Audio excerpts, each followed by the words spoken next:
Alright guys, a quick one. Here, I'll detail how to enable energy saving on LG TV. So if at the end of this you found this offer informative, please don't forget to like and then subscribe.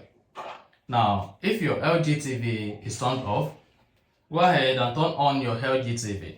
You can turn it on using the remote or using the power button. After that, navigate to settings. Then on the settings, you need to go ahead and select picture. Now navigate to picture mode, scroll down the picture mode to get to energy saving. Select OK. Now you can just set this to minimum, medium, maximum, screen off. So if you want to use energy savings, just go ahead and select your option here and then click on OK.